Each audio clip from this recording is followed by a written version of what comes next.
ఓం శ్రీకృష్ణ పరబ్రహ్మణే నమః. ఓం శ్రీ పరమాత్మనే నమః. శ్రీకృష్ణ పరమాత్మ అర్జునుణ్ణి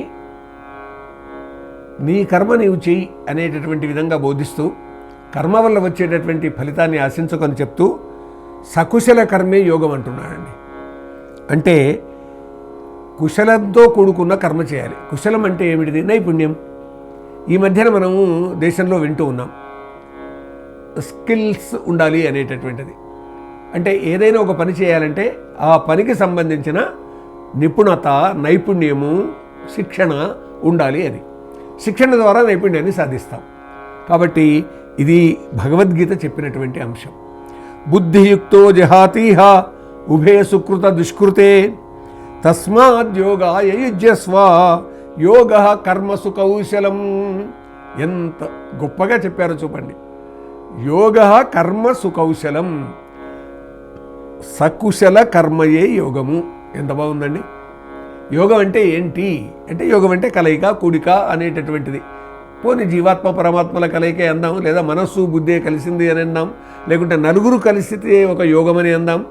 కానీ సకుశల కర్మమే యోగము అన్నటువంటి ఈ మాట ఆధునిక కాలంలో ఒక్కసారి ఆలోచిస్తే, ఇప్పుడు సామాజిక జీవితంలో ఎవరు ఏ కర్మలో ఉన్నా కానీ దానికి సరైనటువంటి ట్రైనింగ్ వాళ్ళు పొంది ఉండాలి అని అంటున్నారు కదా. స్కిల్స్ సంపాదించాలి అనేది అంటున్నారు కదా. ఒకవేళ నైపుణ్యం లేనట్టయితే ఈ పనికి ఇతడు అర్హుడు కాడు అని చెప్తున్నారు కదా. కాబట్టి సకుశల కర్మమే యోగమని ఆనాడు కృష్ణ పరమాత్మ చెప్పినటువంటిది. గాంధీవము పట్టుకోవడానికి చేతగాకపోతే అర్జునుడు మాత్రం ఈ కర్మ చేయడానికి యుద్ధరంగంలో నిలబడగలుగుతాడా? ఎన్ని యుద్ధాలలోనూ ఆరితేరి అపూర్వమైన విజయాలు సాధించి వచ్చినటువంటి అర్జునుడు ఆ దేవేంద్రుని ద్వారా, ఇతర దేవతల ద్వారా గాంధీవం మొదలైనటువంటి అపూర్వమైన అస్త్రాలను పొంది, పాశుపతాస్త్రము లాంటివి ఆ పరమేశ్వరుని ద్వారా పొంది వచ్చినటువంటి అర్జునుడు సకుశల కర్మ తెలిసినటువంటి వాడే. అయినా కానీ కృష్ణ పరమాత్మ బుద్ధియుక్తుడు పుణ్యపాపాల్ ఇహములోనే విడుచుచుండును, కానదానికి పూని కొమ్మిక కర్మ కౌశలమగును యోగము. బుద్ధియుక్తుడు అంటే సమత్వ బుద్ధి కలిగిన వాడు అని అర్థం. అంటే బుద్ధియుక్తంగా ఉన్నవాడు అంటే సమత్వ బుద్ధి కలిగినటువంటి వాడు. పుణ్యము పాపము అనేది ఇదంతా కూడా ఇక్కడే వదిలిపెట్టేస్తాడు. నాకు ఇవి కావాలి అని కాదు. ఎందుకొరకంటే మానవ జన్మలో పాపాలు పెరిగినట్టయితే మళ్ళీ జన్మ ఉంటుంది. భారతీయ సిద్ధాంతం ప్రకారంగా, ధర్మ తత్వం ప్రకారంగా, స్వధర్మం బోధ ప్రకారంగా పుణ్యపాపాలు రెండూ కూడా సమానమైనప్పుడు మాత్రమే మోక్షం సిద్ధిస్తుంది. పుణ్యం ఎక్కువగా ఉన్నట్టయితే ఆ పుణ్య ఫలితం వల్ల మళ్ళీ జన్మ ఉంటుంది, పునర్జన్మ ఉంటుంది. పాపం ఉన్నట్టయితే అది అనుభవించడానికి మళ్ళీ జన్మ ఉంటుంది. కానీ పుణ్యపాపాలు రెండూ కూడా సమానంగా ఎప్పుడైతే ఉంటాయో అప్పుడు ఆ కర్మ కౌశలమైన యోగమవుతుంది. అప్పుడు అతనికి మోక్షం సిద్ధించేటటువంటి అవకాశం ఉంటుంది. మళ్ళీ జన్మ అనేది ఉండదు. అంటే ఈ జీవాత్మ పరమాత్మలో కలియడం ఏదైతే ఉందో అది మోక్షం. పరమాత్మలో కలవక జీవాత్మ తిరిగి తిరిగి మళ్ళీ జన్మలోకి వచ్చేస్తుంది. ఇది భారతీయ సనాతన ధర్మం బోధిస్తున్నటువంటి విషయం. అందుకొరకే పని బాగా జరిగేటటువంటి కర్మ చేయాలి, పని బాగా నేర్చుకొని చేయాలి, నిపుణత ఉండాలి. అంతేకాకుండా సమత్వ బుద్ధి ఉండాలి, అంతేకాకుండా అనాసక్తంగా ఉండాలి, నిష్కామంగా ఉండాలి. కాబట్టి నిష్కామ కర్మ అనాసక్తంతో ఎప్పుడైతే చేస్తామో అప్పుడు అది ఆ కర్మ కుశలమైనటువంటి కర్మ అవుతుంది. ఆ కుశల కర్మమే యోగం అవుతుంది.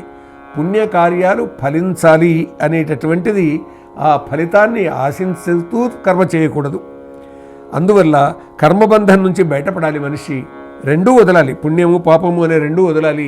అప్పుడే మోక్షం లభిస్తుంది.